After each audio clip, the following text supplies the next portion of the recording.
The surge of Central American children crossing the southern U.S. border continues. On Saturday, Texas Senator Ted Cruz toured the government facility in McAllen, Texas, where unaccompanied minors are being housed. But before Cruz left for Texas, we sat down to discuss his controversial plan to deal with the problem. Senator Cruz, welcome back to Fox News Sunday. Thank you, Chris. Great to be with you. You want to block President Obama from taking more executive actions to allow some of the illegals already in this country to stay here. You want to do that before moving to deal with the new crisis of kids coming from Central America. Why? Well, what I want to do is solve the crisis. I agree with the president in one respect. We are seeing a humanitarian crisis. We are seeing tens of thousands of young children coming in illegally, being brutalized, being mistreated by global transnational drug cartels. And the cause of this crisis is the promise of amnesty. If you look at the history of this issue, in 2011 there were roughly 6,000 children apprehended coming in illegally. Then, in 2012, President Obama unilaterally granted amnesty to some 800,000 people who were here illegally, who entered as children. The direct foreseeable consequence of that was the number of unaccompanied children skyrocketed, so that this year, the Obama administration is estimating 90,000 kids will come. Next year, 145,000. That's up from just 6,000 3 years ago. Senator, the result of this, Democrats say, and I think most independent people believe, rightly or wrongly, is that would mean that nothing is going to get passed. And even some of your fellow Republicans say that if nothing gets passed, if you're going to hold up any action on the immediate crisis to stop the president from his executive actions unrelated to this immediate crisis, let me just finish. Yeah. That if you do that, that means you're going to prevent more enforcement from getting to the border. Well, let me be clear, because perhaps it's been misunderstood. The legislation I've introduced doesn't address executive action concerning the IRS, concerning other areas. It's focused specifically on immigration. And what it does is it prohibits President Obama from granting any more amnesty, because the only way to solve this crisis is to stop President Obama's amnesty. It blocks action on this immediate crisis.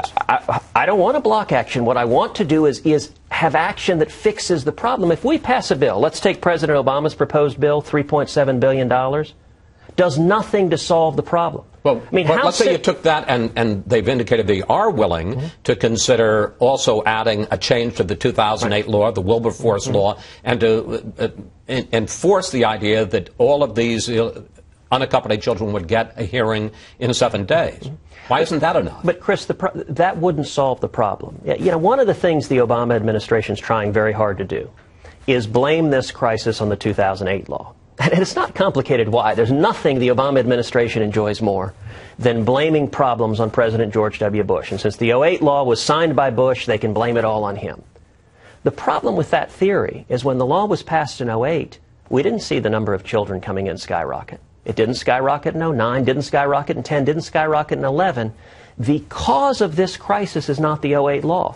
The cause of the crisis was in June of 2012, President Obama's granting amnesty. I understand that argument, but what a lot of Republicans even are saying is, hey, look, without dealing with that, if we change the law, if we get more judges, if we get the 7-day deadline, if we get more money for border patrols, all of which would happen in the deal that looks like it's taking shape, that you want to block, that in effect you're perhaps the enemy of the good in pursuit of the perfect. No, what I'm interested in is fixing the problem. And it's only Washington. All of the proposals being floated are missing the cause of the problem. So how would you deal with the problem? I mean, I know you say, all right, let's stop the executive action. Let's send a clear word out. There are no permisos. There are no permits. Right. You're not going to get amnesty.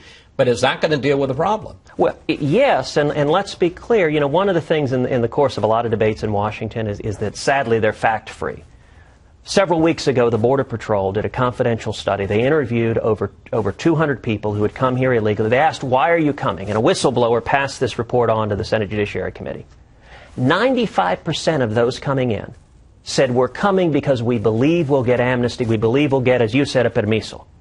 If we don't fix that, the problem continues. And, Chris, in my view, It is the opposite of humane. It is the opposite of compassionate to continue this crisis. I don't want to see tens of thousands of little boys and little girls being physically assaulted, being sexually assaulted by drug dealers. The way to fix it, the bill I've introduced is a very simple bill. It is a page and a half.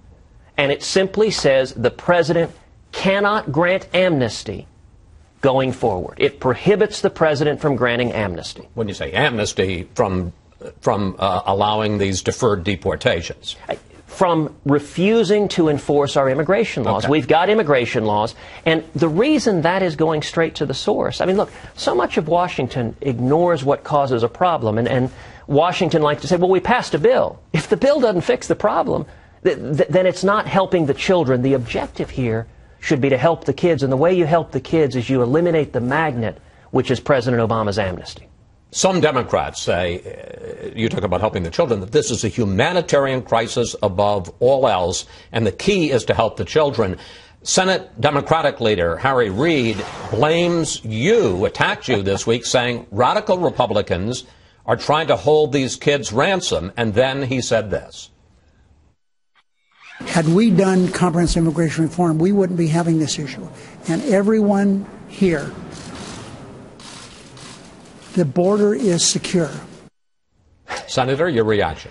Well, you know, President Obama and Harry Reid, but both engage in debates divorced from the facts and divorced from the reality. Harry Reid lives in the Ritz-Carlton in Washington, D.C., and I'm sure from his perspective the border seems secure. I would invite Harry Reid to come with me down to Texas and see the border. On the border, we are seeing the opposite of following the law. The border is not secured. 90,000 children are expected to come into this country illegally this year, and Harry Reid says the border is secure. I'll tell you who's holding these kids ransom, is Harry Reid and the president, because their view is don't do anything to fix the problem.